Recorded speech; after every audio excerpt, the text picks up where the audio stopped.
মই নিজকে মানৱতাবাদী বুলি ক'বলৈ ভাল পাওঁ মই সেই বেদান্তৰ স্পিৰিচুৱেল ওৱাননেছ যেটো বিবেকানন্দই কৈছিল সেই কথাটোক মই অসমৰ কনটেক্সটত যেতিয়া ভাবো যে বেদান্তৰ ব্ৰহ্ম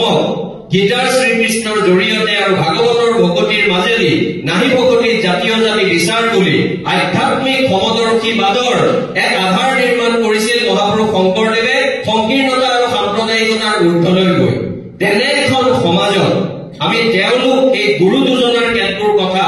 সম্পূৰ্ণ ধৰ্ম বাদ দিও বৰ্তমান সময়ৰ পৰিস্থিতিৰ লগত মিলাই আমি ব্যাখ্যা বিশ্লেষণ কৰিব পাৰো আৰু তেতিয়াই মোৰ মনলৈ আহে সেই প্ৰাৰ্থনা ফাকি যি ফাকি প্ৰাৰ্থনা মই ধৰ্মীয় অৰ্থ আজি আপোনালোকৰ আগত গাব খোজা নাই বিহুৰ বাবেও গাব খোজা নাই সাম্প্ৰতিক সময়ৰ এচাম অসমীয়া মানুহৰ চৰিত্ৰ বিশ্লেষণ কৰিবলৈ মাধৱ পুৰুষে নাম গোকাত লেখা এটা প্ৰাৰ্থনা প্ৰাসংগিক হয় নহয় আপোনালোকে চাব মই গাওঁতে বেয়া পাব কিন্তু প্ৰাৰ্থনা ফাকিৰ ভিতৰত থকা মৰ্মবস্তু মমাৰ্থটো বৰ্তমান সমাজৰ আমি যদি স্বীকৃতি চাওঁ মোৰ বিশ্বাস আপোনালোকে প্ৰাসংগিকতা কিছু পাব মাধৱ পুৰুষে কৈছিল মই যদি অকমান চেষ্টা কৰো ব্ৰহ্মাদি কৰি জীৱ জগত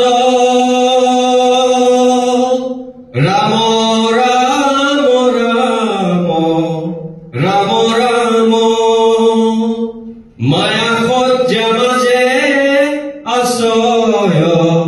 ঘুমটি যায় তুমি হে চৈতন্য সনাতন ৰাম ৰাম ৰাম ৰাম ৰাম আমি অচেতন নিয়োগ নাথ জগাই মাধৱ পুৰুষে ব্ৰহ্মাকে আদি কৰি সকলোকে কৈছে নিদ্ৰাত আছে মায়া সজ্জাত আছে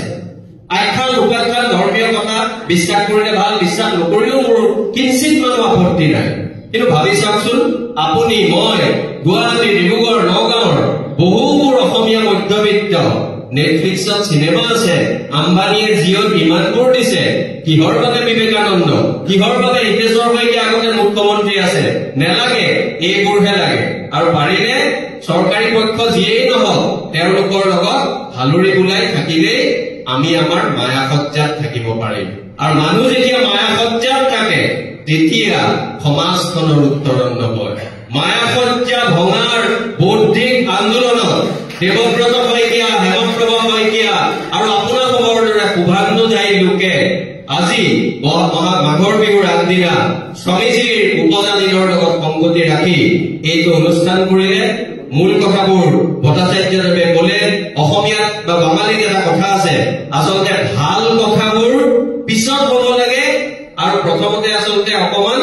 তিতা ধৰণৰ কথাবোৰ যিটো ময়ূৰ পৰা যিটোৰ কাৰণে অলপমান কুখ্যাত বা বিখ্যাত হ'ব লাগে আজি সেইটোকো উল্টাই দিলে প্ৰথমতে ভাল কথা হ'ল এতিয়া তিতাখিনি হ'ল আৰু এতিয়া আপোনালোকৰ মিঠা পৰা আবেগ মৰম